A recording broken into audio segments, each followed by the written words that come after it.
무신정권이 끝나고 무신정권의 군사조직이었던 삼별초가 반란을 일으켰다 또는 항쟁을 시작했다. 반란이냐 항쟁이냐 하는 것은 뒤에 말씀드리겠습니다만 평가의 문제입니다. 반란이냐 항쟁이냐. 자, 어떤 것일까요? 1270년 몽골과 강화가 이루어집니다. 그 핵심은 그때까지 고려가 끝내 거부해왔던 개경으로 환도하는 것. 강화도에서 나와서 개경으로 돌아간다고 하는 것은 더 이상의 항전은 없다. 이 선언을 하는 거예요. 그래서 그 당시 고려 사람들에게는 사실상 항복이다 이렇게 받아들여지는데요. 삼별초가 이 항복에 반대하고 군대를 일으킨 겁니다. 1270년에 시작해서 진도, 제주도로 옮겨가면서 3년 동안 항쟁을 합니다. 그래서 1273년까지 삼별초 항쟁이 이어지는데요. 이 삼별초에 대해서는 글쎄요, 1940년대부터 이런 평가가 있었죠. 민족을 지키기 위한 구국의 항쟁. 마지막까지 싸우다가 산화했다. 뭐 이런 표현도 하는데 그 산화가 무슨 뜻이냐면요. 어떤 목적을 이루기 위해서 목숨을 바친다. 이런 뜻이에요. 삼별초가 고려를 지키겠다는 그 목적을 달성하기 위해서 자기들의 목숨을 바쳤다. 이렇게 평가를 하는 거죠. 대몽항쟁사의 최후를 장식한 사건. 뭐 이렇게도 기억이 되고 있고 국난 극복의 대표적인 사례 이렇게도 되고 자 삼별초의 이미지가 자 이렇게 굳어져 있는데요. 자 사실은 어땠는지 돌아가 보겠습니다. 삼별초에 대해서는 이 책을 참고했습니다. 공주대학교 명예교수이신 윤용혁 교수님의 고려 삼별초의 대몽항쟁이라는 책인데 이거 2000년도에 나온 책이에요. 지금 25년 됐는데 벌써 절판이 돼서 서점에서 구할 수가 없습니다. 그런데 삼별초에 대해서는 이 책만큼 자세하고 정확하게 정리해 놓은 책이 없어요. 삼별초에 대해서 관심이 더 있으시다면 이 책을 구해서 읽어보시기 바랍니다. 윤영혁 교수님 제가 잘 아는데요. 뭐랄까 마치 삼별초 장수처럼 생겼습니다. 삼별초 장수가 이야기하는 삼별초 이야기 뭐 이 정도로 뭐 느낌이 있는데요. 그래서 최근에 새로 나온 책이 또 하나가 있습니다. 그냥 삼별초라는 책인데 대중용이랄까요? 좀 일반 독자가 읽기 편하게 쓴 책입니다. 접근하시기는 이 책이 더 편할 것도 같습니다. 이 책은 지금 서점에 있습니다. 윤영혁 교수님, 제가 잘했죠? 삼별초항전 이렇게 시작이 됩니다. 고려사를 보면 1270년 6월 1일 날 장군 배중손과 지유, 노영희 등이 삼별초를 거느리고 반란을 일으켰다. 이런 문장이 있어요. 승화 후 왕온을 협박해서 왕으로 세우고 여러 관부를 설치했으며 좌승선과 우승선을 임명했다. 배중손이라고 하는 장군이 주모자가 된 거죠. 그래서 6월 1일 날 반란을 일으켜서 6월 3일 날 강화도에 있는 재물을 전부 싣고 배를 타고 남쪽으로 내려갑니다. 6월 3일 날 강화도를 떠났는데 8월 19일에 진도에 도착합니다. 강화도에서 진도까지 2달하고 한 15일 정도가 걸린 건데 너무 많이 걸렸죠? 왜 이렇게 오래 걸렸을까? 이거 한번 생각해 볼 만합니다. 중간에 무슨 일이 있었던 것일까? 사료는 전혀 기록되어 있지 않습니다. 상상해서 채워 넣을 수밖에 없는데 뭔가 있을 법한 일들을 한번 생각해 보겠습니다. 자, 전후를 좀 더 살펴볼까요?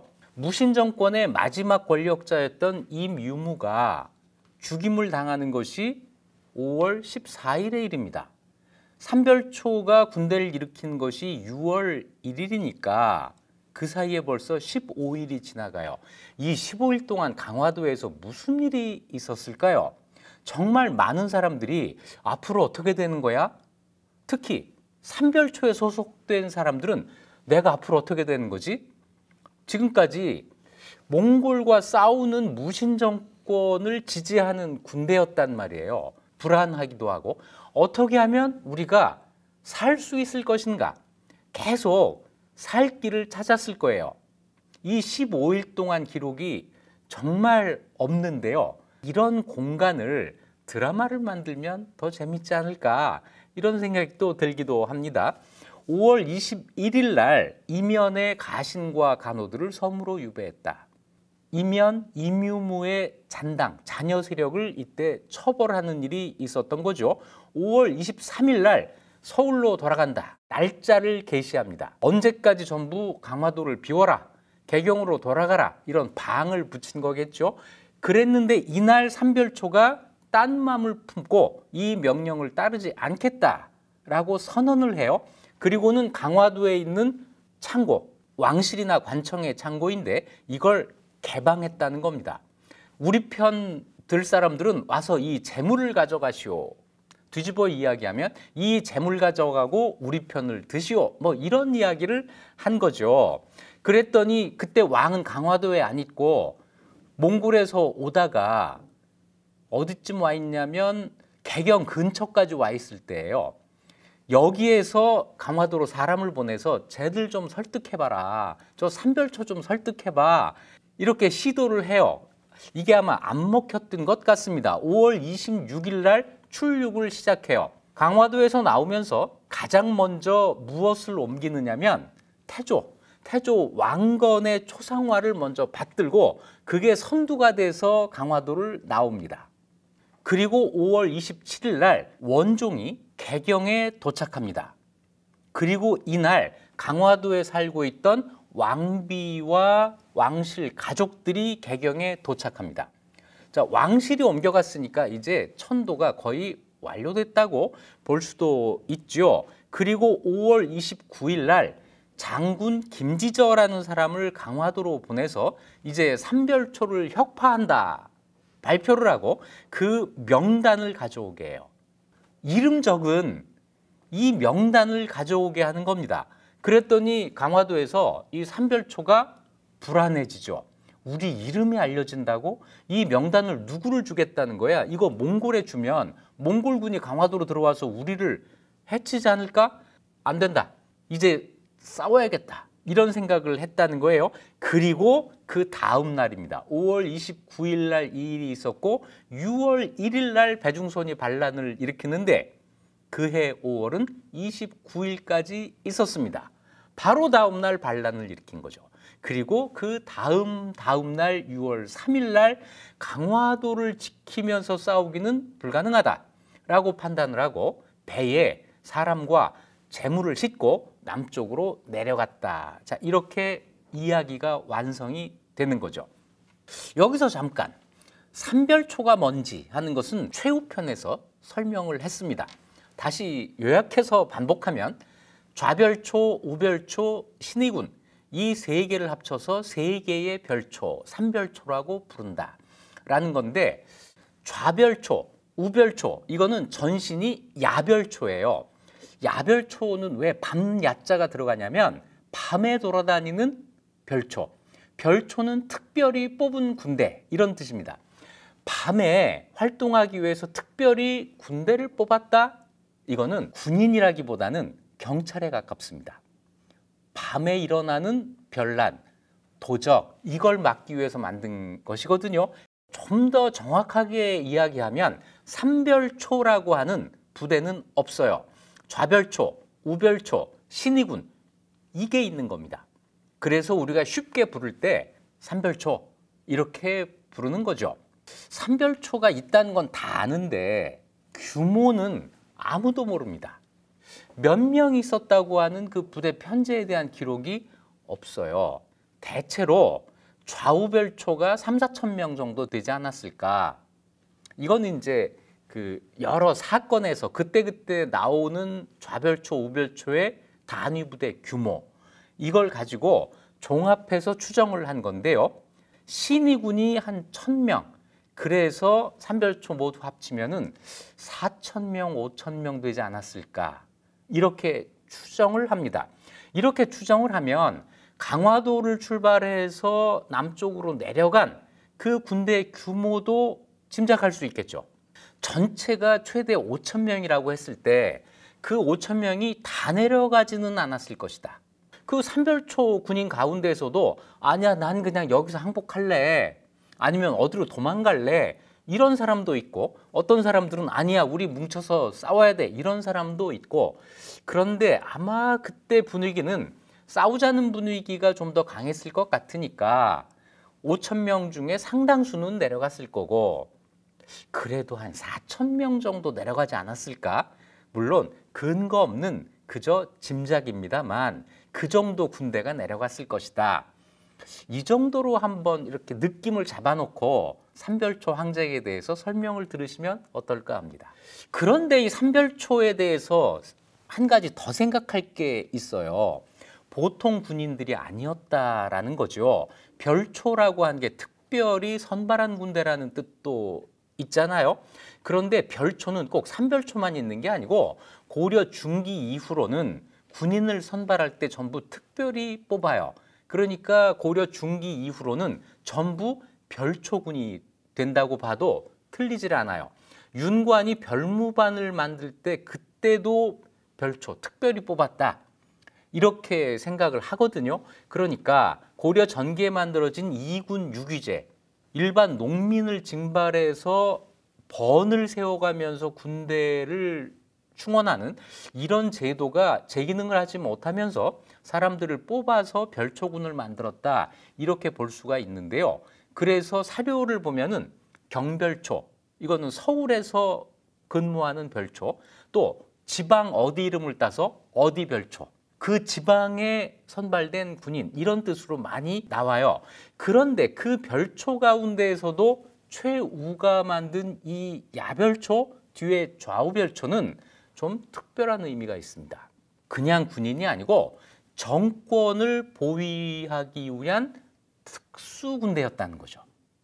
그래서 이 사람들 대우가 좋았다는 거예요. 대우가 좋다. 녹봉을 많이 주고, 자, 사병처럼 일하지만 원래는 공병이잖아요. 그러니까 국가에서 녹봉을 주는데 녹봉을 다른 군인들보다 더 많이 줬다는 겁니다. 사사로이 은혜를 베풀기도 했다. 이거는 선물도 주고, 생일이야 선물 주고, 집에 경사가 있다고 어머니 환갑이야 선물 주고, 이렇게 해서 개인적인 관계를 끈끈하게 만들었다는 거죠. 누구하고요? 권력자들하고. 최우, 최항, 최의, 김준, 이면, 임유무, 이런 사람들이 삼별초 군대를 그렇게 자기 편으로 만들었다는 겁니다. 죄인의 재산을 몰수했을 때에도 뭐냐면 정변이 많이 일어나니까 자기가 이기고 누가 지면은 진 사람의 재산을 몰수할 거 아니에요? 이거를 삼별초 군대에 나눠줬다는 겁니다.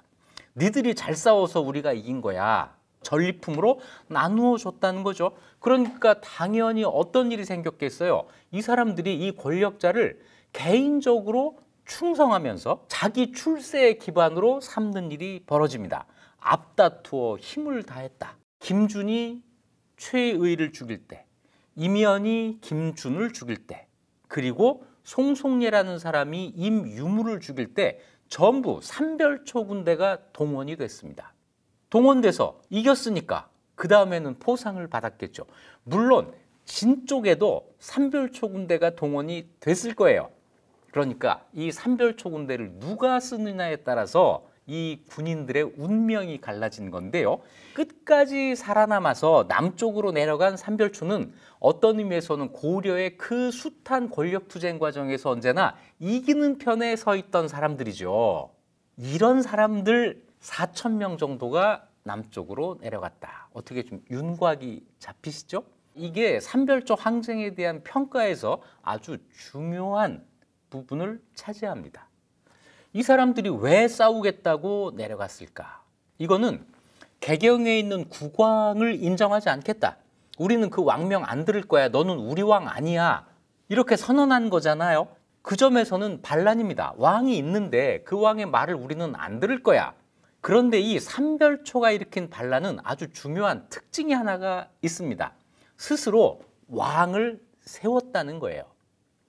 고려에서 이때까지 이자겸의 난, 묘청의 난, 무신난, 뭐 이런 난들이 여러 번 있었지만 왕이 있는데 그 왕과 싸우는 왕을 세운 일은 이번이 처음이에요. 이자겸나는 누구를 왕으로 하려고 했는지 그 난 자체가 좀 불확실하고요. 묘청나는 우리가 좀 잊고 지내는데 고려 인종 때 일어난 거잖아요. 묘청이 서경에서 난을 일으킨 다음에 독자적으로 왕을 세우지 않고 개경에 있는 인종을 서경으로 모셔가려고 한 거예요. 스스로 왕이 되려고 하지 않았다. 무신나는 왕을 죽이고 새 왕을 세운 겁니다. 또 다르죠. 이 경우는 왕을 새로 세웠는데 승화후 왕온이라는 왕족입니다. 촌수가 어떻게 되냐면 기억도 가물가물한데 현종의 8대손입니다. 현종이 언제적 왕이에요? 서기 1000년경의 왕이니까 이때까지 무려 270년이 지났네요. 270년 전 왕의 후손을 어떻게 찾아서 왕으로 세운 겁니다. 현종의 8대손. 그런데 개경에 있는 그 왕 원종과 학렬은 같아요.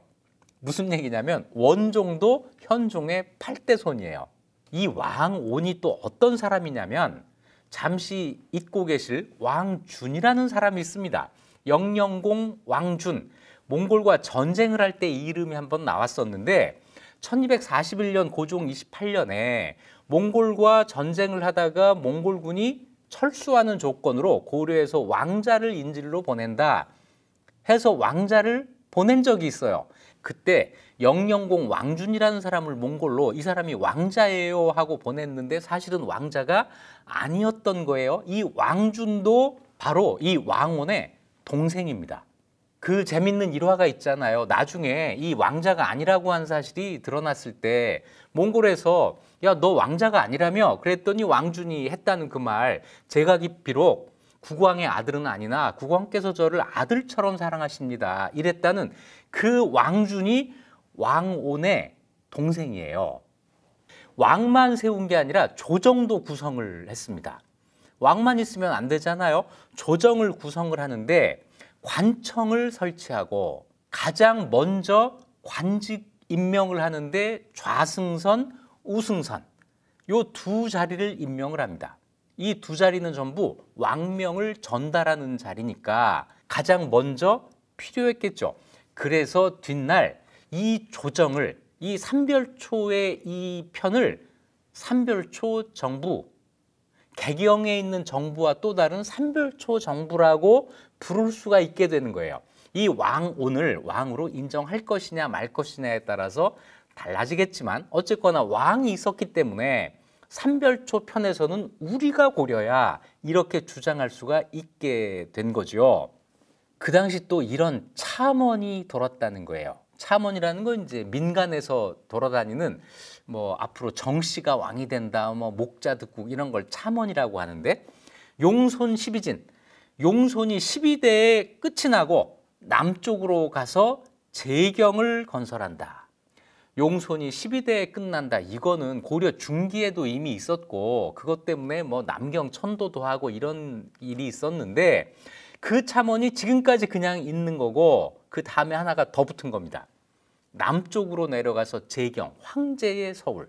고려 국왕을 황제라고 했으니까요.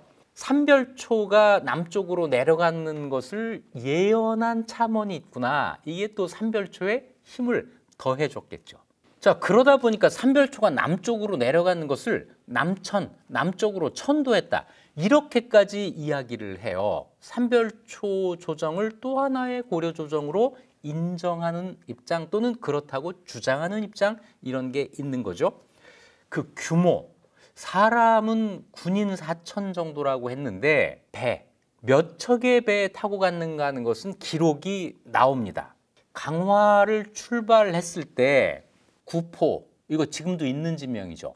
구포에서 항파강까지 고물과 뱃머리, 그러니까 배가 머리와 꼬리를 잇대서 쭉 한 방향으로 나가는 이 장면 정말 장관이었을 텐데요. 무려 1000여 척이었다.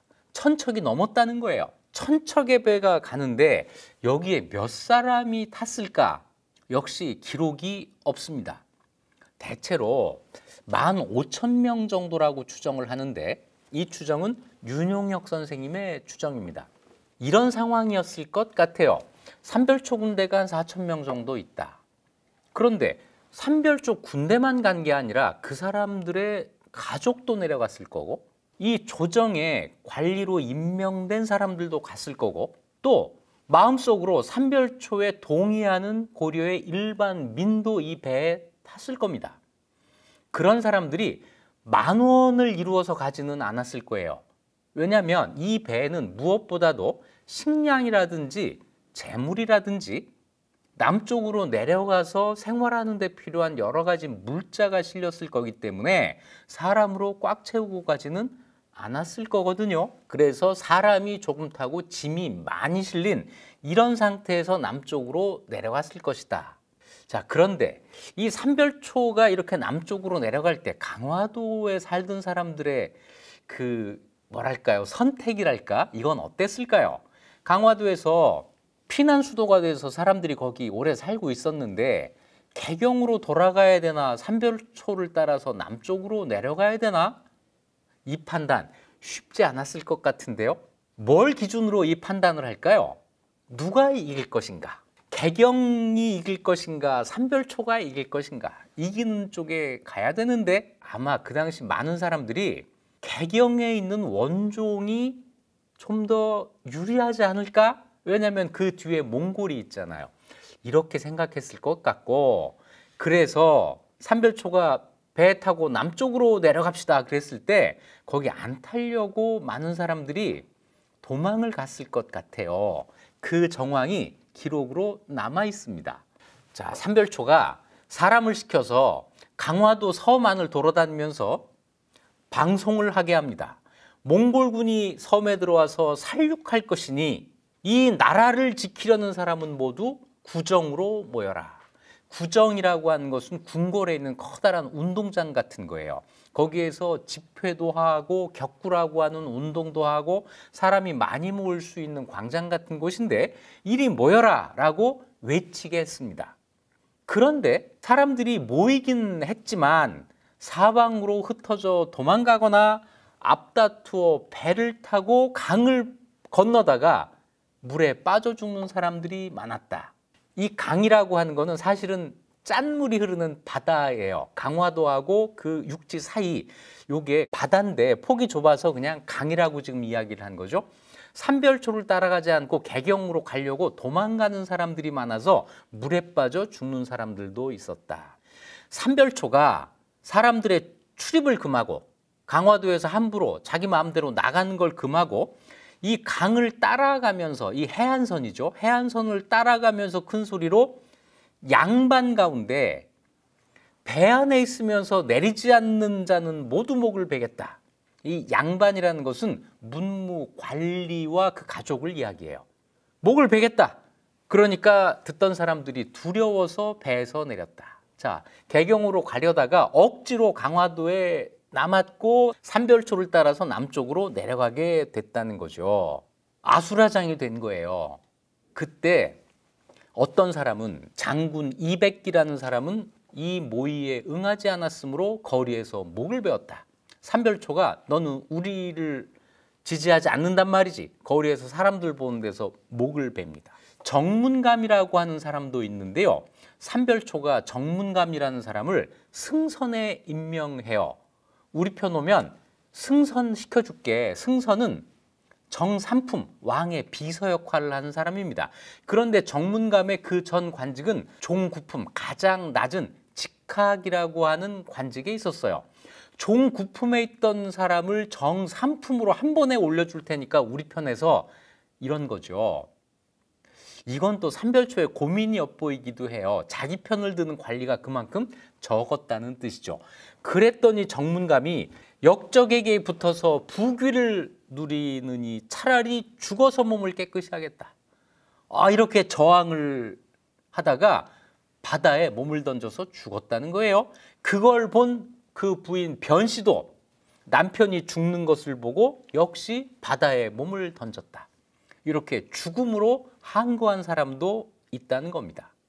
자, 이렇게 누구는 개경으로 가고 또 누구는 가려다가 못 가게 되고, 또 누구는 삼별초를 따라서 남쪽으로 내려가는데, 아마도 이건 추정입니다만 아마도 삼별초를 따라서 남쪽으로 내려간 사람 중에는 고려의 관리보다는 평민 이하 사람들이 많았을 것이다.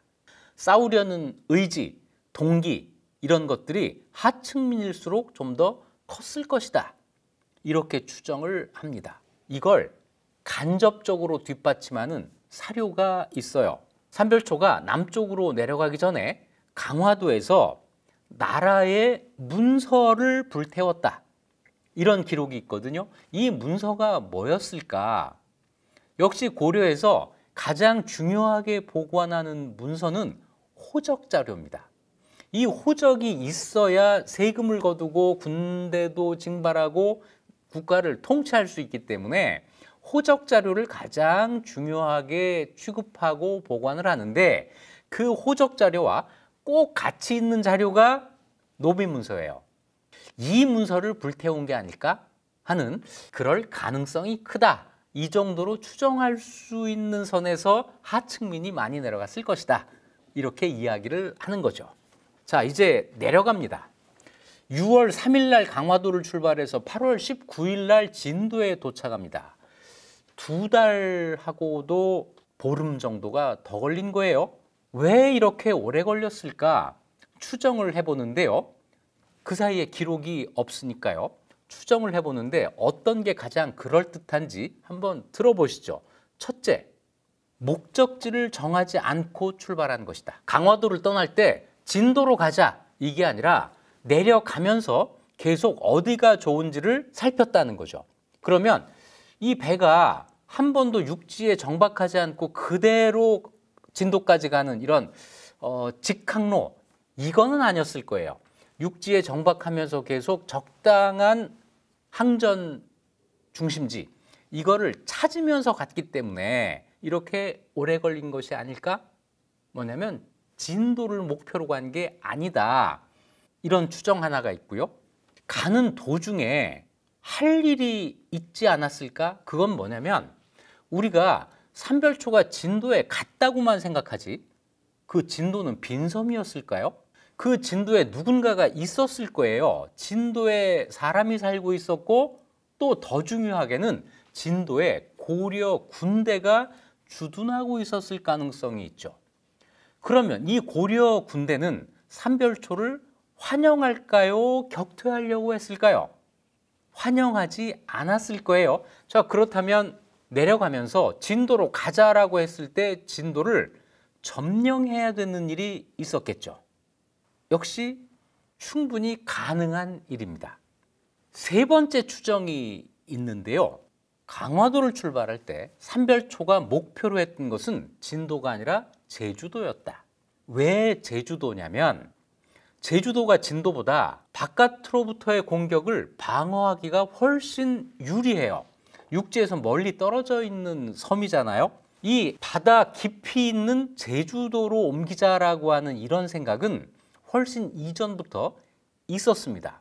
전에 몽골이 김준을 소환했을 때, 그래서 김준이 그것에 저항하면서 몽골과 다시 싸우자, 몽골 사신을 죽이고 더 깊은 바다로 들어가자, 이런 이야기를 했을 때 그때 더 깊은 바다의 섬, 이게 아마 제주도였을 것이다 라는 건데, 이거보다 훨씬 전에 원종 1년, 그러니까 원종이 쿠빌라이를 만나고 돌아와서 즉위하고 바로 그때입니다. 그때 고려 안에서 이 원종을 모함하는 사람이 있었어요. 김수재, 우정, 이 사람이 몽골군에 항복을 합니다. 이때는 아직 고려와 몽골의 강화가 이루어지기 전이에요. 아직 불안한 상황인데, 이때 이 두 사람이 몽골군에 항복해 들어가서 뭐라고 했느냐면, 지금 고려가 강화도에서 개경으로 돌아온다고 약속을 했지만 거짓말입니다. 사실은 제주도로 옮겨서 계속 싸울 겁니다. 이런 이야기를 한 적이 있어요. 이 두 사람이 그저 만든 얘기가 아니라면 그 당시 고려 조정 안에서 몽골과 계속 싸워야 된다는 사람들이 이런 생각을 하고 있었다고 볼 수 있는 거죠. 두 번째 천도지는 제주도다. 강화도를 지키기 어려우면 제주도로 간다라고 하는 게 고려 조정에서 얘기가 되고 있었고, 이것이 김준에게 영향을 줘서 김준이 몽골 사신 죽이고 다시 싸워야지 라고 했을 때 제주도를 생각을 했고, 실제로 삼별초가 몽골과 싸울 거야 라고 해서 강화도를 나와서 내려갈 때 제주도를 목적지로 했을 가능성이 큰데, 그 내려가는 길에 전략이 수정됐다라고 볼 수 있다는 거죠. 이 전략 수정은 이래서 하게 됐을 겁니다. 제주도는 육지에서 멀잖아요. 방어하기가 쉽습니다.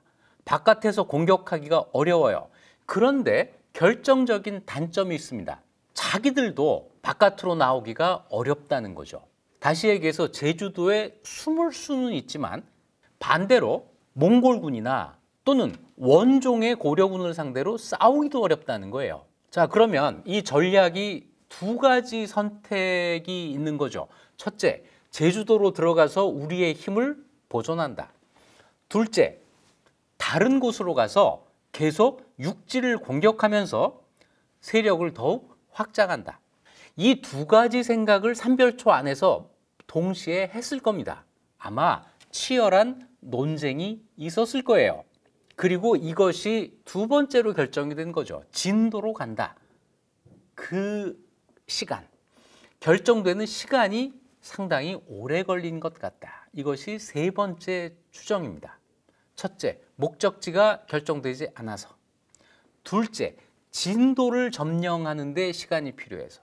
세 번째, 진도냐 제주도냐를 가지고 전략을 결정하는 데 시간이 걸려서. 그것이 이 두 달 보름에 있었던 일이 아니었을까라고 추정을 합니다. 더 괜찮은 생각이 있으시면 댓글로 남겨주시기 바랍니다. 검토해 보겠습니다. 실버 버튼을 가진 유튜버의 여유입니다. 이 진도는 큰 섬이에요. 현재 시점으로요, 우리나라에서 세 번째로 큰 섬, 이게 진도입니다. 가장 큰 섬 제주도, 세 번째로 큰 섬 진도, 두 번째로 큰 섬은요, 네, 거제도 되겠습니다. 강화도는 다섯 번째 큰 섬이에요. 그 사이에 남해도가 있습니다. 섬이 커요. 섬이 크다는 것은 많은 사람들이 그 안에 살 수 있다는 걸 뜻하죠. 농사를 짓는 것도 어느 정도는 가능하겠지만 더 중요한 것은 고려의 바닷길에 아주 정가운데 있다는 겁니다. 남해안 바닷길과 서해안 바닷길의 중간 지점이에요. 이 바닷길에서 무슨 일이 일어났을까요? 곡식을 세금으로 거둔 것을 배에 싣고 개경으로 옮기게 되는데, 이거 조운이라고 하잖아요. 이 조운로의 중앙에 위치하고 있습니다. 여기를 장악하고 있으면 경상남도 지방에서 생산된 곡물이 전부 집중될 수가 있어요. 더 위로 올라가면 사실은 충청도, 전라도 지역에서 생산된 물자를 남쪽으로 내려가는 것도 가능합니다. 교통의 요지라는 거죠. 그리고 또 한 가지, 이 무신 정권에게 좀 친숙한 곳이기도 해요. 진도에 용장사라고 하는 절이 있었는데, 이 용장사라고 하는 절이 어떤 절이냐? 최우의 두 아들 만종과 만전이 스님이 된 적 있잖아요. 그때 만전, 뒤에 환속해서 최황이 되는 만전이 주지로 있던 절이 바로 이 용장사입니다. 진도의 상황을 잘 알고 있었다는 거죠. 이런 여러 가지 점이 고려가 되어서 진도로 가자, 이렇게 결정이 됐을 겁니다. 자, 진도에 들어가서 여기에 이제 방어시설을 만들기 시작합니다. 그 방어시설 지금 남아있잖아요. 진도에 용장성 지금 남아있습니다. 물론 성이 다 남아있는 것은 아니고 발굴을 해서 옛날의 흔적을 지금 그대로 살려놨습니다. 진도 가시면 용장성 한번 꼭 들르시길 권하는데요. 성 길이가 12.75km고 높이 4m 내외의 이런 성입니다. 여기를 중심으로 해서 삼별초가 몽골, 고려 연합군과 전투를 벌이게 됩니다. 진도만 지킨 게 아닙니다. 진도만 지킬 거면 진도로 들어가지도 않았죠. 진도를 거점으로 해서 육지를 공격합니다. 가장 먼저 어디를 공격했냐면 전라도, 나주, 전주를 공격합니다. 8월 19일 날 진도에 도착을 했는데 8월 달에 이미 나주, 전주를 공격합니다. 전라도 지역을 장악하려고 한 거예요. 그런데 이게 실패합니다. 전라도를 전부 장악한 것은 실패하는데 그래도 전라도의 해안 지역은 삼별초가 장악을 합니다. 해안 지역을 장악하면 해안을 타고 가는 교통로, 이것도 장악을 했다는 뜻이 되겠죠. 그리고 11월 달에는 남쪽으로 더 내려가서 제주도를 장악합니다. 배후 기지를 만든 거예요. 여차하면 후퇴할 수 있는 기지, 이거를 일찌감치 확보를 해놓은 겁니다. 여기서 그치질 않아요. 다음해 3월, 4월에는 경상도 쪽으로 갑니다. 진도를 출발해서 오른쪽으로 경상도로 가서 마산이죠. 지금은 창원이 돼 있습니다. 동래, 김해까지 삼별초의 군대가 진출을 합니다. 그러니까 경상도, 전라도의 남해안 일대는 삼별초가 장악했다. 이러면서 고려 조정으로 갈 세금이 올라가지를 못해요. 경상도와 전라도의 세금이 개경으로 가지를 못하고 진도에 모이게 됩니다. 이것이 삼별초가 싸울 수 있는 토대가 되는 거죠. 자, 여기까지는 삼별초가 한 일이라고 할 수 있는데 사실은 더 중요한 일이 다른 데서 벌어집니다. 그때까지 몽골 침략에 맞서 싸웠던 고려의 일반 민들이 삼별초에 호응해서 들고 일어나는 일이 생겨요. 고려사에는 3건의 사례가 기록이 되어 있습니다. 첫째는 1271년 1월 달에 밀성군, 지금 밀양입니다. 그 지역 사람들이 장차 진도에 호응하기 위해, 이 진도가 삼별초예요. 진도에 있는 삼별초에 호응하기 위해 들고 일어나서 지방관을 죽이고 인근 주현에도 우리 이럴 테니 힘을 합치자, 이렇게 통첩을 보냈다는 겁니다. 고려 민중의 자발적인 봉기예요. 이런 일이 일어난 거죠. 고려사에는 이 밀란의 규모가 어느 정도였는지 기록이 없는데 조선시대 자료에 따르면 밀란의 규모가 수천 명, 나중에 진압된 다음에 죽임을 당한 사람이 200명이라고 기록이 되어 있습니다. 이 수천 명, 200명은 그 지역 민간에서 전해 내려오던 이야기가 조선시대에 들어가서 기록이 된 거겠죠. 고려 후기에 이재현은 이 사건을 기록하면서 이웃 군현들이 모두 바람에 쓰러지는 것 같았다. 밀성에서 밀란이 일어났고 이 밀란의 여파가 주변으로 퍼지는데 그러면서 인근의 주현들도 전부 넘어갔다는 거예요. 기록이 더 이상 있지를 않아서 이 자세한 내막을 파악하기가 어렵지만 중요한 것은 고려의 민중이 삼별초에 호응했다는 사실입니다. 이것이 첫 번째 사례고요. 두 번째, 같은 달입니다. 1271년 1월 달에 개경에서 관노, 순겸, 공덕 이런 사람들이 무리를 모아서 개경에 와 있는 몽골 다루가치를 죽이고 진도로 투항할 계획을 세웠다. 자, 이때는 고려 조정이 강화도에서 나와서 개경으로 간 이후에요. 이때 거기에서 관노들이 난을 일으킨 겁니다. 목적이 몽골 다루가치를 죽이기 위해서, 그리고 진도로 투항하기 위해서 명확하게 삼별초를 지지한 거죠.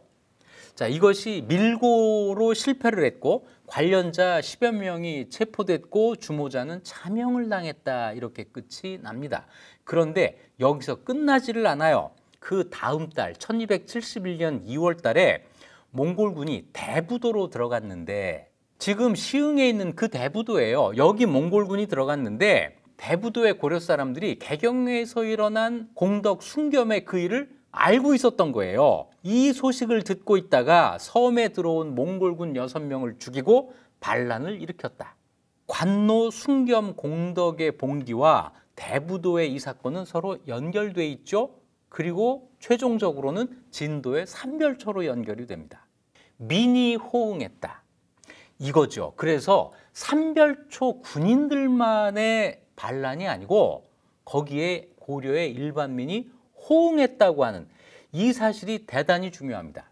이것 때문에 이 사건의 성격이 달라지고 평가가 달라지게 돼요. 처음에 삼별초가 군대를 일으켰을 때에는 내가 살기 위해서 내가 싸우지 않으면 나를 죽일 거야, 이런 위기감, 그리고 우리가 지금까지 무신 권력자들에게 어떤 일을 해온 사람들이지? 특수군대, 정권을 보위하기 위한 특수군대, 이런 흑역사가 있잖아요. 이 사람들이 자기가 살기 위해서 군대를 일으킨 거고 2단계까지는 명백한 반란입니다. 그 이상의 의미를 못 가져요.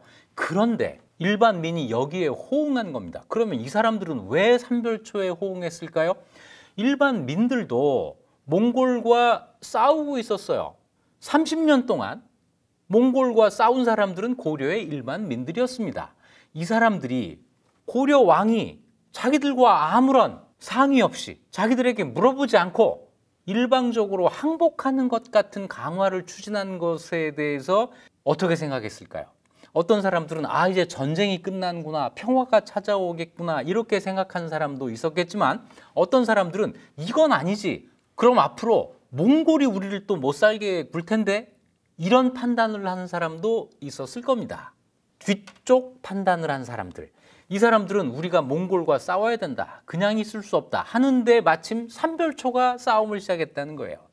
이 사람들은 삼별초에 호응하는 상태로 몽골과 싸우려고 했던 거죠. 그래서 이 삼별초의 항쟁이 그저 삼별초만의 항쟁으로 그치질 않게 되고 대몽항쟁으로 확산이 될 수가 있었던 거죠.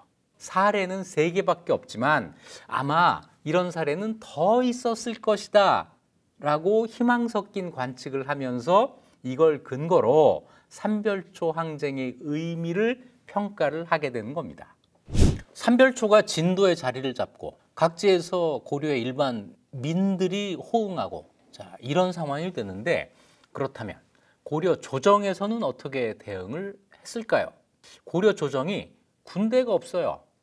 그때까지 삼별초가 주력 부대였는데 주력 부대의 대부분이 남쪽으로 내려가서 오히려 창끝을 거꾸로 들었단 말이에요. 자, 여기서 김방경이라는 사람이 등장합니다. 유명한 장군이죠. 이 김방경을 역적 추토사, 역적을 쫓아가서 토벌하는 이런 임무를 가진 사람으로 임명을 해요. 군대를 주어서 삼별초를 쫓아가게 하는데 그때 김방경에게 주어진 군대가 60명. 60명을 주고 가서 싸워라, 이런 거예요. 이거는 싸우면 안 되죠. 아무리 김방경이 날고 뛰는 재주가 있어도 싸울 수가 없죠. 김방경에게 60명을 주면서 몽골군과 같이 싸워라, 그런 거예요. 그래서 김방경이 60명을 끌고 가서 몽골 송만호라고 하는 사람의 군대와 합류를 하는데 이 송만호의 병력은 1000명이었습니다. 몽골군 1000명과 고려군 60명 연합부대 1060명 군대를 가지고 삼별초를 쫓아서 내려가는데, 삼별초가 진도로 가는 그때였어요. 강화도를 떠나서 진도로 내려가는 그때 배로 추적을 한 겁니다. 어디서 만나냐면 영흥도에서 만나요. 삼별초 군대가 영흥도에 정박해 있는 것을 보고 뒤에 쫓아가서 공격을 하려고 하는데 김방경은 싸우자 그러는데 몽골군 지휘관 송만호가 두려워하며 제지했다, 이렇게 기록이 돼 있습니다. 송만호는 싸울 생각이 없었던 거예요. 물론 이 기록이 고려 측 기록이기 때문에 김방경은 용맹했는데 송만호는 비겁했어, 이렇게 이야기했을 수도 있습니다. 하지만 꼭 그런 것만은 아닐 것이다. 아주 거짓말을 하는 그런 자료는 아니니까요.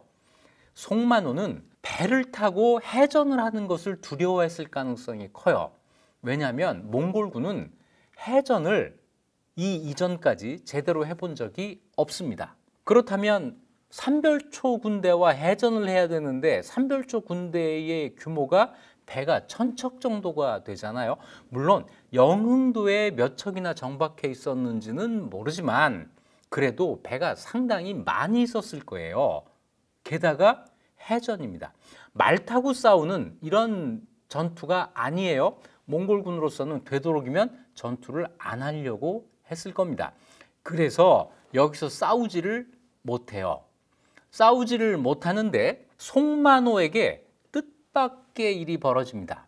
고려군이 추격을 해오니까 삼별초 쪽에 있던 고려 사람 1000명이 도망쳐 옵니다. 이 1000명은 어떤 사람들일까요? 강제로 삼별초군에 거의 끌려가다시피 내려가다는 사람들이겠죠. 이 사람들이 저쪽에 몽골군과 고려군이 있으니까 도망을 왔다는 거예요.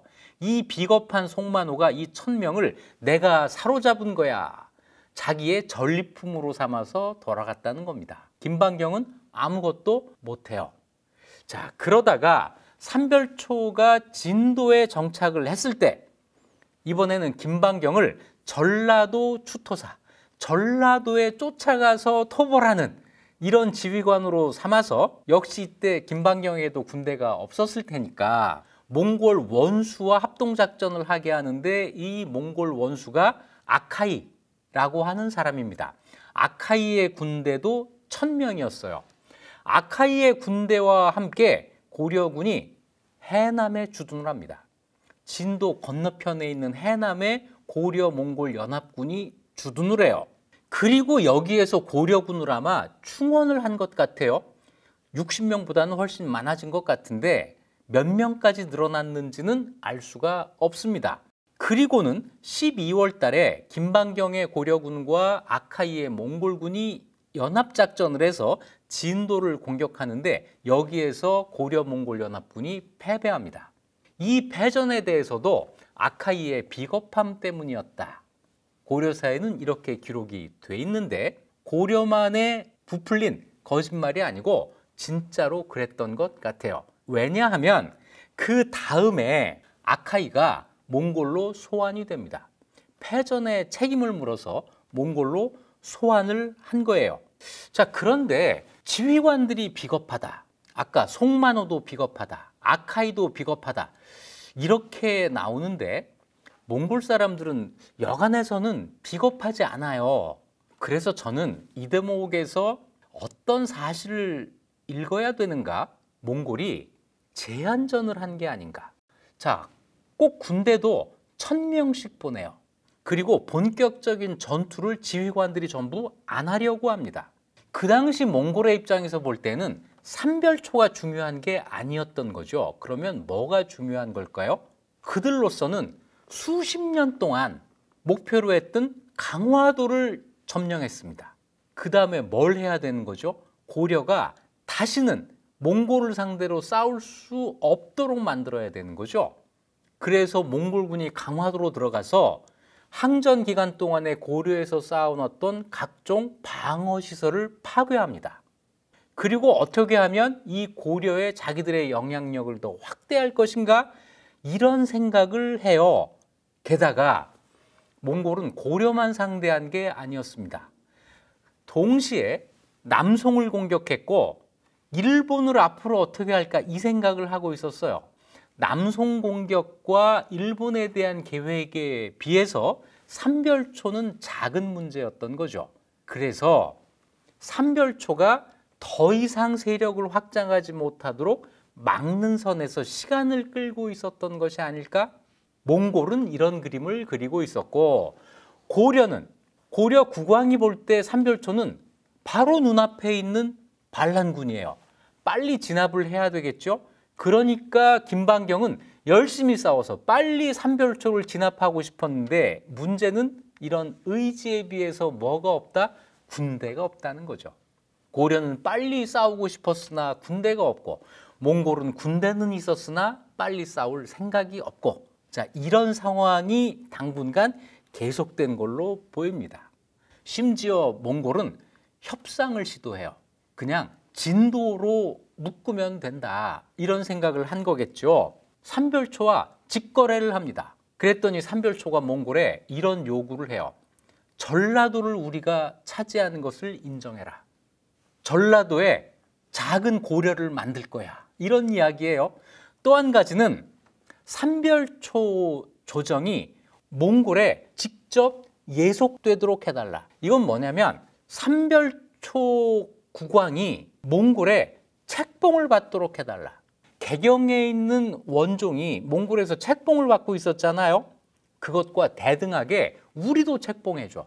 고려를 2개로 만들어서 그 중에 하나를 우리 걸로 인정해달라고 하는 이런 요구를 해요. 이 요구가 쿠빌라이 칸에게까지 보고가 됩니다. 쿠빌라이 칸이 이 말을 듣고 거짓이다, 이렇게 판단을 합니다.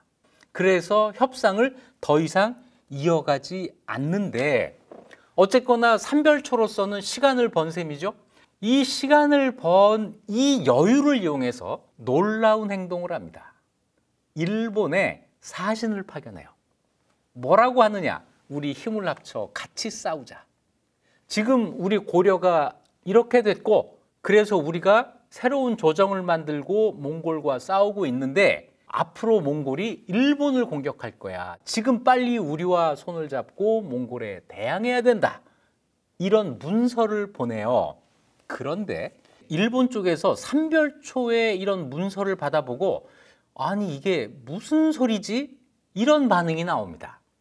자, 왜 그렇게 됐냐면 1271년에 삼별초의 문서가 왔는데, 이것으로부터 3년 전에 고려 조정에서 일본으로 보낸 문서가 있었던 거예요. 원종의 이름으로 문서를 보냈는데, 이 문서는 우리가 지금 몽골과 강화를 맺고 몽골로부터 책봉을 받고 전쟁이 끝났고, 그러니 우리 참 좋다. 그러니 너희도 몽골과 싸우지 말고 협상을 해라. 이런 내용이었던 거예요. 이 문서는 몽골이 고려를 시켜서 일본을 회유하려고 했던 겁니다. 이런 문서를 받고 일본에서는 우리가 왜 그래야 돼? 이러고 있는데 3년 뒤에 삼별초가 보낸 문서가 왔어요. 그런데 여기는 보니까 우리 몽골과 싸울 거야. 같이 싸우자. 이런단 말이에요. 3년 전 문서도 고려 국왕 명의로 왔고, 이것도 고려 국왕 명의로 왔고, 앞에 문서는 원종이 보낸 거고 뒤에 문서는 승화우 왕온이 보낸 거지만, 일본에서 볼 때는 둘 다 고려 국왕의 문서인데 3년 만에 너무 달라졌단 말이에요. 야, 이거 뭔지 잘 모르겠다. 잘 모르겠다 칸에 이 문서를 집어넣습니다. 그래서 이 문서가, 삼별초가 일본에 보낸 그 문서는 지금 남아있지 않고, 어떤 문서가 남아있냐면, 고려에서 이런 문서를 보내왔는데 무슨 말인지 잘 모르겠음, 고려 첩장 불심조조라고 하는 제목을 붙여서 미결칸에 넣어놓은 겁니다. 결정하지 못하겠음. 고려 첩장은 고려에서 보낸 문서인데, 불심, 알 수 없는 조조, 조항들, 이런 뜻입니다. 그래서 거기에다가 의문점 12가지를 번호를 매겨가면서, 첫째 이게 이상하다, 둘째 이게 이상하다, 셋째 이게 이상하다, 정말 깨알같이 적어서 문서를 만들었는데, 이 문서가 지금 일본의 도쿄 대학 사료 편찬소에 소장이 돼 있습니다. 이렇게 생겼어요. 1, 1, 1, 1 한 게 저게 번호 붙인 건데, 저게 12가지가 있는 거죠. 가장 이상한 건 그거였어요. 전에는 우리 보고 몽골에 4대하라고 하더니 이번엔 싸우라고 하네? 그 당시 일본이 고려의 이 사정을 파악하지 못하고 있었던 거예요. 그만큼 고립되어 있었던 거죠. 이 일본의 이 문서를 가만히 보면 삼별초가 어떤 내용의 문서를 보냈는지 역으로 추론하는 것이 가능합니다. 거기 보면 삼별초 정부가 진도로 천도했다라는 말을 했다는 거예요. 그런 말을 했는데 이건 이상한데? 이렇게 일본 사람들이 써놓은 거죠. 몽골에 대한 적개심이 드러나는 표현도 많은데, 몽골이라고 쓸 자리에다가 위취라고 썼다는 거예요. 이 한자가 좀 어려운데요. 위, 취 전부 동물의 가죽입니다. 옛날에는 비하하는 말이었나 봐요. 저 위취 같은 것들이 뭐 이렇게 표현을 해서 이 삼별초가 몽골에 대해서 대단한 적개심을 가지고 있었구나, 이걸 우리가 엿볼 수 있는 거죠. 자, 그리고 핵심적인 건 뭐냐면 삼별초가 항몽 연합을 시도하고 있었다. 나름 국제적인 시야를 가지고 있었다. 이렇게 평가할 수가 있는데, 일본이 사태 파악을 제대로 못했어요. 그래서 아무런 응답도 하지 않고 모르겠음이라고 하는데 이 문서를 그냥 집어넣어 놓고 잊어버립니다. 삼별초가 외교에서 성공하지 못한 거죠. 그러는 가운데 몽골의 전략이 수정됩니다. 삼별초 먼저 진압을 해야 되겠다. 그래서 병력을 증강해서 몽골군 6,000명을 고려로 보내요. 여기에 홍차구, 앞으로 계속 나올 사람인데요. 홍차구, 그리고 몽골 사람 힌두, 그리고 몽골에 와서 살고 있었던 영영공 준의 두 아들 왕희, 왕옹이 이끄는 군대 400명 포함해서 모두 6,000명을 보냅니다. 그리고 고려에도 너희도 6,000명 동원을 해라. 고려군 6,000명이 소집이 돼서 도합 12,000명의 병력으로 진도를 공격을 해요. 1271년 5월 15일의 일입니다. 12,000명이 공격을 했는데 이래서 결국 진도가 함락이 되는데 이 함락된 이후의 기록을 보면 적들이, 이거 삼별초예요, 관군을 얕보고 제대로 준비하지 않았다가, 다시 얘기해서 제대로 방어를 못한 거예요. 준비를 못하고 있었다. 이거는 해이해졌다 이것보다는 기습이었다라고 읽히는 대목이죠. 고려와 몽골 연합군 12,000이 진도를 기습했다. 갑자기 공격을 해서 함락시켰다는 건데 그 400명 있잖아요. 왕준의 두 아들 왕희와 왕옹이 400명을 거느리고 직접 왔다. 왜 오게 됐냐면요. 그 아버지 왕준이 그 승화후 왕온하고 어떤 관계죠? 형제잖아요. 니들이 가서 저 왕온을 꼭 살려야 된다. 이래서 보냈다는 거예요. 그래서 이 400명은 삼별초와 싸우려고 온 게 아니라 승화온을 지키려고 온 이런 가족 부대가 되겠는데, 홍차구가 이걸 알고 있었고 홍차구가 아주 의도적으로 승화후 왕온을 잡아서 죽입니다. 여기에 개인 감정이 섞여 있었어요. 그보다 훨씬 전에 영영공 준이 몽골에 갔을 때, 그때 이전에 몽골에 와서 자리를 잡은 사람이 있었습니다. 홍차구의 아버지 홍복원이었어요. 홍복원과 왕준이 처음에는 사이가 좋았습니다. 왕준이 처음에 몽골에 갔을 때 홍복원의 집에서 살았어요. 가니까 정말 낯선 곳이잖아요. 그런데 고려 사람이 거기서 자리를 잡고 집도 있고 그래요. 홍복원이 자기 집으로 아마 오라고 했을 겁니다. 그래서 왕준이 그 집에서 살면서 몽골 생활에 익숙해졌는데 시간이 지나면서 두 사람의 사이가 벌어져요. 그런데 고려에서는 두 사람의 신분이 아주 다르잖아요. 왕준은 아무리 멀어도 왕족입니다. 그래서 왕준이 누구하고 결혼을 했냐면 몽골 황실의 딸과 결혼을 해요. 왕준이 홍복원과 경쟁을 하다가 결국에는 자기 부인의 힘을 빌어서 홍복원을 죽이는 데 성공합니다. 이때 홍복원이 죽음을 당하고 그 재산이 몰수되고 이런 일이 생겼는데 그걸 지켜본 사람이 바로 홍복원의 아들 홍차구예요. 홍차구가 이 왕씨 집, 왕준의 집에 대해서 감정이 좋았을 리가 없죠. 그리고 자기가 몽골 장군이 되어서 진도에 왔더니 바로 그 왕준의 형이 여기 반란군의 두목인 거예요. 원수를 외나무다리에서 만난 거죠.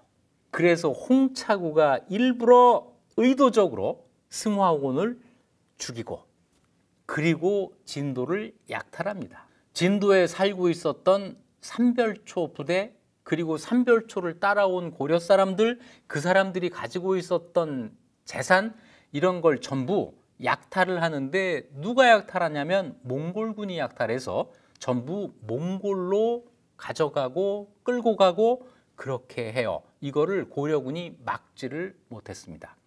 이 전투의 주도권이 김방경의 고려군이 있지를 않았던 거죠. 배중손도 죽음을 당하고 김통정이 남은 무리를 끌고 제주도로 후퇴를 합니다. 이러면서 삼별초가 아주 결정적으로 전력이 약화돼요. 진도에서 포로로 잡혀간 사람이 남녀 무려 10,000명이었다. 라는 기록이 있습니다. 제주도로 옮겨간 삼별초는 삼별초 항쟁 제2막을 제주도에서 다시 시작합니다. 진도에 있던 삼별초가 제주도로 옮겨가게 됩니다. 옮겼다기보다는 사실은 쫓겨간 거죠. 당연히 제주도로 간 다음에는 방어를 할 수밖에 없습니다. 제주도까지 추격해 오지 않을까 하는 이런 불안감을 당연히 가졌겠죠. 다행히 1270년 11월에 그러니까 진도에 들어가고 몇 달 뒤에 제주도를 이미 확보해 놓은 것이 이때 큰 보험이 됩니다. 그런데 여기서 참 한 가지 생각할 게 있습니다. 제주도에 살고 있던 고려 사람들, 그러니까 제주도의 원주민들은 이 삼별초에 대해서 어떤 태도를 가졌을까 하는 건데요. 이 문제는 제가 언제 한번 고려시대 제주의 역사를 따로 다루면서 그때 말씀드리도록 하겠습니다. 제주에 들어간 삼별초가 방어시설을 구축하는데요. 그 방어시설이 지금 남아있죠. 제주도에 가면 항파두성이라고 하는 성이 있습니다. 이것이 그때 삼별초가 제주도에 가서 방어시설로 만든 성입니다. 이 성만 가지고는 안 됐을 거고 해안선을 따라서 300리 장성을 쌓습니다.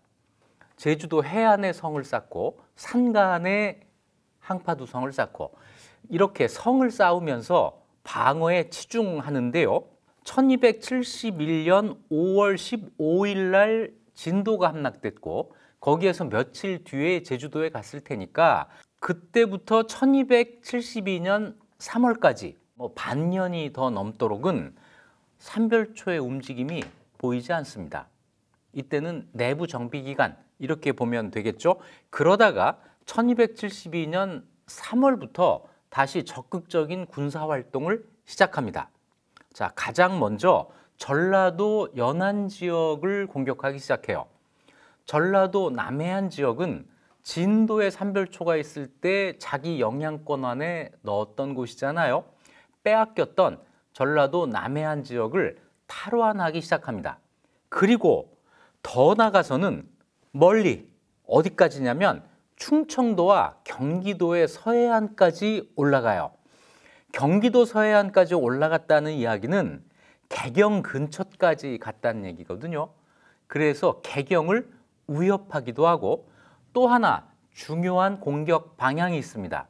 제주도에서 오른쪽으로 해안선을 타고 가서 경상도 남해안을 공격해요.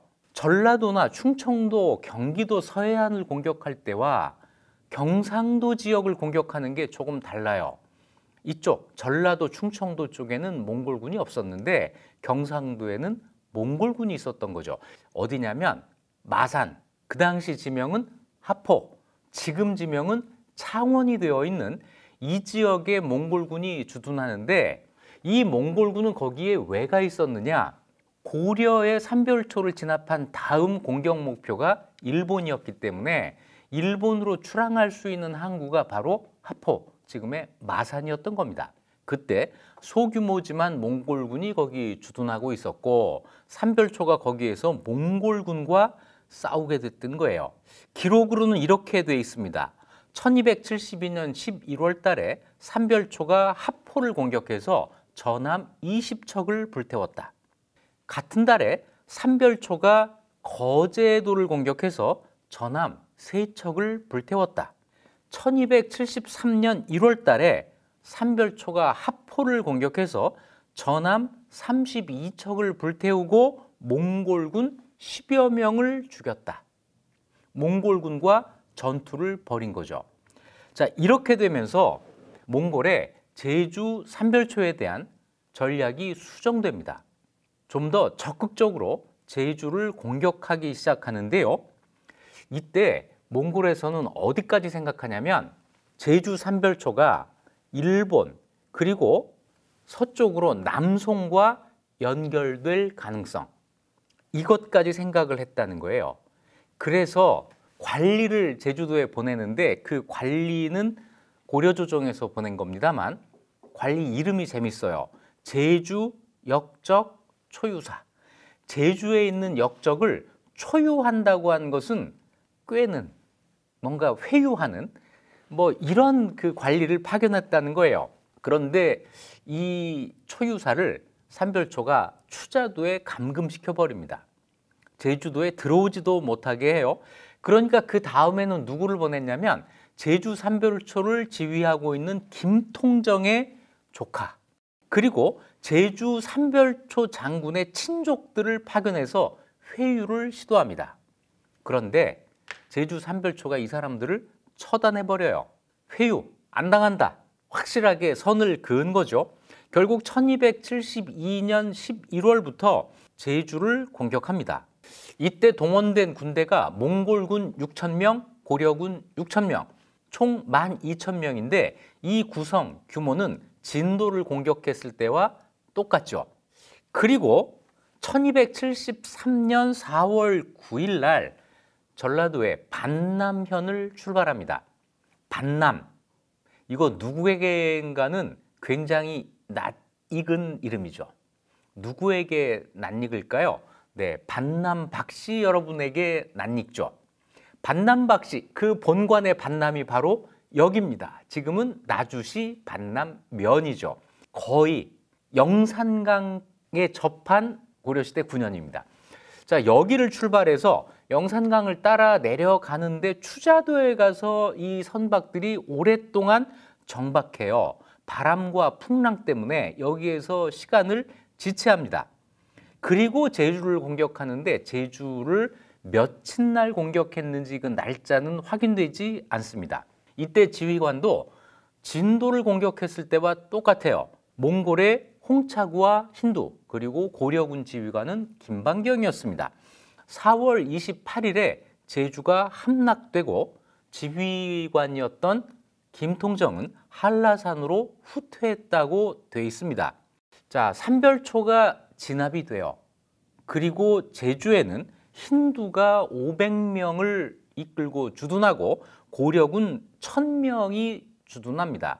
그래서 1500명을 남기고 철수를 하는데 이때 삼별초 포로가 1300명이 있었다고 기록되어 있습니다. 진도에서는 포로가 만여 명이었거든요. 이때는 1300명. 이것은 진도 시절보다 제주도에서 삼별초 병력이 훨씬 적었다는 것을 뜻합니다. 마지막으로 김통정의 시신을 확인하게 되는데 죽었는지 살았는지 확인하는데 몽골군 기록에 의하면 몽골군이 잡아서 죽였다라고 되어 있습니다. 원사에는 그렇게 나오는데 고려사에는 액사라는 것은 목을 매 죽었다라고 되어 있습니다. 김통정이 몽골군에게 잡혀 죽었는지 스스로 목을 매 죽었는지는 두 기록이 지금 다른데요. 아마 고려사의 기록대로 목을 매 죽은 것이 사실에 가까울 듯하고 원사에서 자기들이 잡아 죽였다라고 기록한 것은 자기들의 공로를 과장하기 위한 것이었다, 이렇게 해석이 됩니다. 자, 이것으로 1270년 6월 3일 강화도를 출발해서 1273년 4월 28일 제주도에서 진압될 때까지 3년 1개월에 걸친 삼별초의 항쟁이 끝이 나게 됩니다. 자, 이제 평가를 해야 되겠죠? 삼별초의 난이라고 한동안 불렀습니다. 반란으로 본 것이죠. 개경의 고려 조정이 있고 개경 조정에 대해서 반란을 일으킨 것이다. 고려 조정의 입장이기도 하고 왕조 시대에는 이 생각이 그대로 유지가 됐습니다. 조선 시대까지도 삼별초의 난, 이렇게 불렀어요. 그러다가 항쟁이다, 몽골과 끝까지 싸운 것이다, 그래서 단순한 난이 아니라 삼별초의 항쟁이다라고 평가한 그 시작이 1930년대 말이에요. 1930년대 말, 1938년부터 1941년까지 김상기 선생이 삼별초와 그의 난에 대하여라는 논문을 발표하는데 논문 하나를 38년부터 41년까지 3년 동안 발표를 했다고요? 네, 논문이 3편으로 나뉘어서 학부에 실렸기 때문에 그렇게 됐습니다. 옛날에는 이렇게 긴 논문이 있었어요. 그래도 이렇게 써도 논문 한 편으로 카운트됩니다. 아무튼 이 김상기 선생의 이 논문에서 외부 압력, 외세에 대한 반발 운동이었다. 이렇게 평가를 해요. 그런데 김상기 선생은 그렇게 평가하면서도 논문 제목에서 보듯이 삼별초의 난이라고 하는 종래 입장은 그대로 유지를 했습니다. 이름은 삼별초의 난이지만 평가는 외세에 항거한 것이다. 이렇게 내린 거죠. 그리고 김상기 선생부터 시작된 이런 평가가 해방 후에 우리 교과서에 실리게 됩니다. 우리가 지금 가지고 있는 구국의 화신 이런 이미지는 이때부터 만들어져서 점점 강화된 것이라고 할 수 있습니다. 그런데 제 생각은 그렇게 단순하지 않다. 이것이다 저것이다 하나로 평가하기 어렵다고 하는 것이 제 생각입니다. 제 생각은 전에 고려시대 사람들은 어떻게 살았을까라고 하는 책에 삼별초 항쟁에 대해서 제가 글을 쓰면서 그것도 벌써 생각해 보니까 90년대에 쓴 책이니까 지금부터 20년이 더 지난 글인데요. 그때 제가 이 삼별초에 대해서 이렇게 평가한 적이 있습니다. 1270년 6월 초에 삼별초가 강화도에서 군대를 일으켰을 때 그때는 자기 생존을 위한 반란이었다. 거기에서 벗어나지 않는다는 거예요. 그것은 삼별초가 그 이전에 어떤 역할을 한 군대였는가? 이걸 생각해 보면 자연스럽게 떠오르는 생각이고 판단이죠. 그런데 삼별초의 반란군 아무리 많아도 5,000명을 넘지 않았을, 저는 한 4,000명 정도가 됐을 거라고 추측을 했는데 그 병력을 가지고는 우리가 알고 있는 지금의 이 항쟁을 설명할 수가 없습니다. 3년 넘게 버티지 못했을 것이다. 그래서 우리가 삼별초의 난 또는 삼별초의 항쟁이라고 부르는 그 사건은 삼별초만으로 이루어진 것이 아니고 거기에 호응해서 일어난 고려 사람들의 항쟁. 자, 밀성군에서, 개경에서, 또 대부도에서, 그리고 기록에 남아있지 않은 수많은 사례가 있었을 것이다 라고 저는 봅니다. 그랬기 때문에 그 호응이 있었기 때문에 삼별초가 진도를 근거지로 하면서 남해안 일대를 장악할 수가 있었을 것이고 이때 삼별초에 호응한 민심에 주목해야 된다는 것이죠. 그 당시 고려 사람들은 몽골과 30년 가까이 싸우고 있었습니다.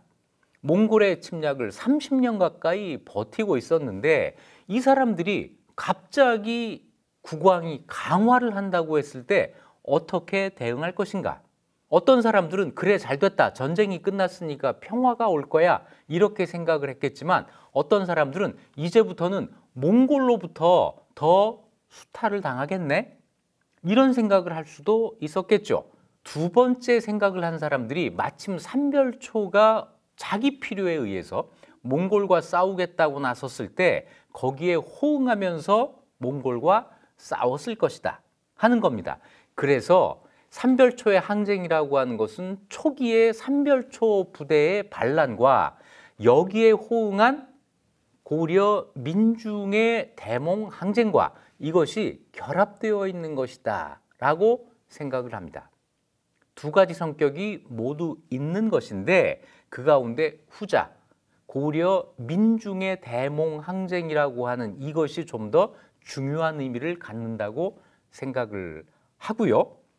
그랬기 때문에 제주도에서 삼별초가 진압되었다라고 표현했을 때 그것은 삼별초만이 아니라 삼별초의 호응에서 일어난 고려 민중의 항쟁이 진압된 것이다. 그렇게 봐야 된다는 거죠. 그랬기 때문에 제주 삼별초의 진압 이후로 고려에서 항몽, 몽골에 저항하는 움직임이 더 이상 일어나지를 못하게 됩니다. 그 이유도 여기에서 찾을 수 있다는 것이죠. 마지막으로 삼별초와 관련해서 최근에 새롭게 알려진 사실이 있습니다. 삼별초가 오키나와로 갔다 하는 이야기입니다. 사실 우리에게 알려진 것은 최근이지만 이미 1960년대부터 일본에서 이런 주장을 한 학자들이 있었어요. 그러다가 최근에 윤용역 교수에 의해서 새로운 사실이 발견되면서 이 주장이 좀 더 강화된 느낌인데요. 내용은 이렇습니다. 지금 오키나와 우라소 성 안에서 기와가 출토가 됐는데 그 기와에 글씨가 새겨져 있었습니다. 어떤 글씨냐면 계유년 고려 와장조 이렇게 써 있어요. 계유년에 고려의 와장이라는 건 기와 만드는 기술자라는 뜻이에요. 고려의 기와 만드는 기술자가 만들었다라는 거죠. 기와에 어떻게 글씨를 쓰느냐고요? 기와를 이 판에 찍잖아요. 판에 찍어서 기와를 이제 만들어내는데 그 판에 이 글씨를 써놓으면 찍어내는 기와마다 다 글씨가 나오게 되는 거잖아요. 이런 원리예요. 그러니까 이 기와가 굉장히 많았을 텐데 그 건물은 이제 사라졌고 땅 속에서 그때 썼던 기와 조각이 나왔는데 그 기와 조각에 이 글씨가 새겨져 있는 거예요. 자, 탁본을 해서 보여드리면 이렇게 생겼습니다. 아주 정확하게 계유년 고려 와장조 이렇게 써 있는 게 보이실 거예요. 자, 그런데 이 계유년이 언제냐가 문제가 돼요. 계유년은 60년마다 한 번씩 돌아오거든요. 그래서 환갑이라는 말이 생기는 거잖아요.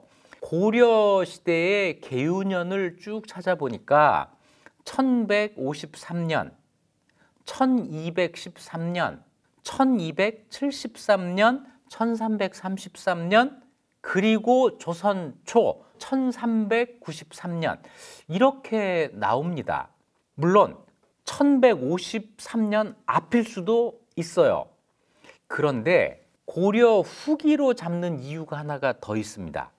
기와의 모습이, 기와에 그려져 있는 그 모습이 고려 후기 것, 이 정도의 범위를 잡을 수가 있거든요.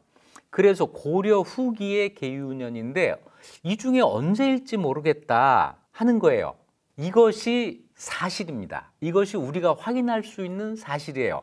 이걸 어떻게 해석할 것이냐 하는 문제가 남은 건데요. 이 계유년을 1273년으로 보고 1273년이 어떤 해예요? 제주의 삼별초가 진압된 해입니다. 그보다 전에 진도에서 삼별초가 진압되고 그 사람들이 오키나와로 갔을 수도 있습니다. 지금은 오키나와라고 하는데 그때는 유구국이라고 했어요. 그리고 그때는 일본의 한 지역이 아니라 독립된 왕국이었습니다. 유구국이라는 나라가 거기에 있었던 거예요. 고려 사람이 유구로 갔다. 그래서 1273년 계유년에 이 기와를 만든 것이다. 이렇게 해석을 한 거예요. 그 고려 사람 누구냐? 바로 삼별초다. 그래서 삼별초가 진압된 다음에 진도에서든 제주도에서든 유구, 오키나와로 건너갔고 거기에서 그 사람들이 남긴 유물이 바로 이 기와다. 이렇게 해석을 하는 거죠. 좀 막연하죠? 그런데 한 가지 덧붙이는 설명이 있습니다. 우라소 성에서 출토된 그 연화문, 수막새가 있어요. 어떤 거냐면 요걸 수막새라고 하는데 수막새의 끝에 연화문, 연꽃 무늬를 넣거든요. 이 연꽃 무늬가 진도 용장성에 있는 것과 오키나와 우라소 성에 있는 것이 아주 비슷하다는 겁니다. 이걸 만들던 사람이 오키나와에 가서 이걸 만든 것이다. 자, 이래서 삼별초가 유구, 오키나와로 건너갔다. 이런 이야기가 나오게 된 거고 이걸 믿는 분들도 많은 것 같아요.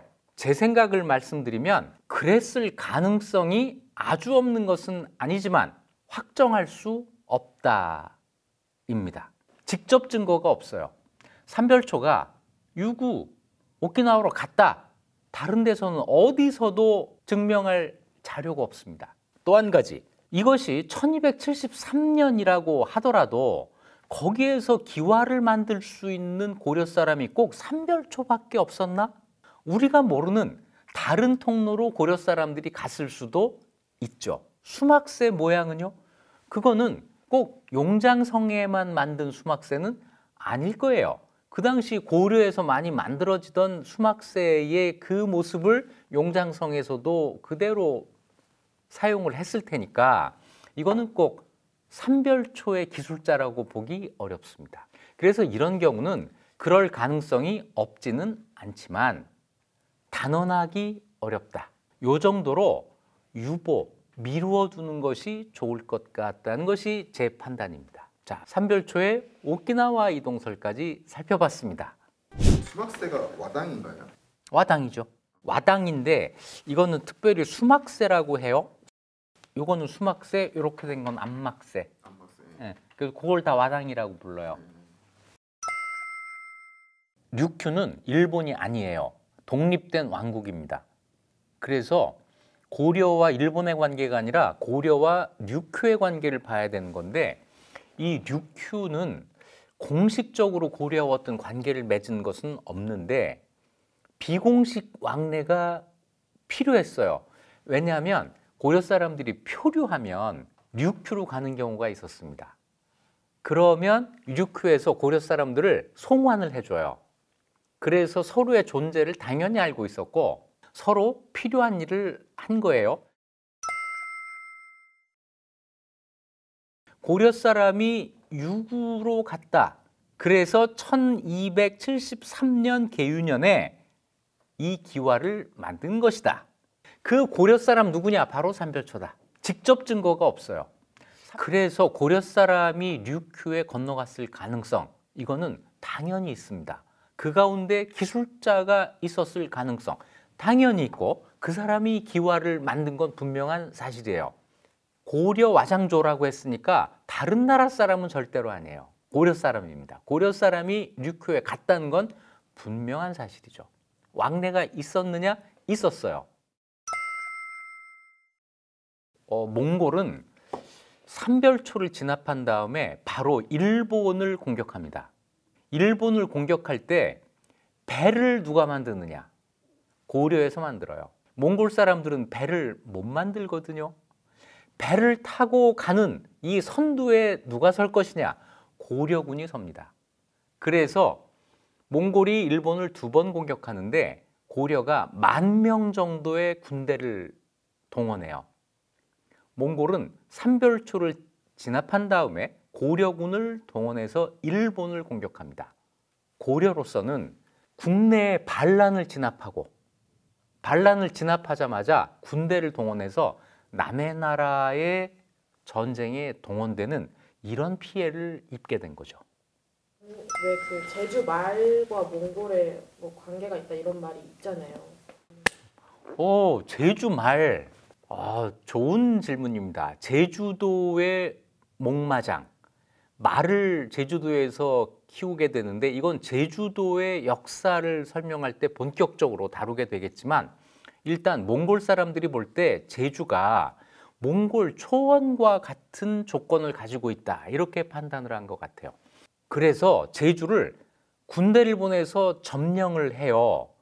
그 뒤에 고려에서 자꾸 요구를 해서 고려 영토로 반환은 하지만 말을 키우는 것만큼은 자기들이 직접 사람을 보내서 합니다. 그래서 이때 몽골이 보낸 말 키우는 몽골 사람을 목호, 목이 말 키운다라는 그런 뜻이고 호는 오랑캐라는 뜻이거든요. 고려에서 그 사람들을 목호라고 불러요.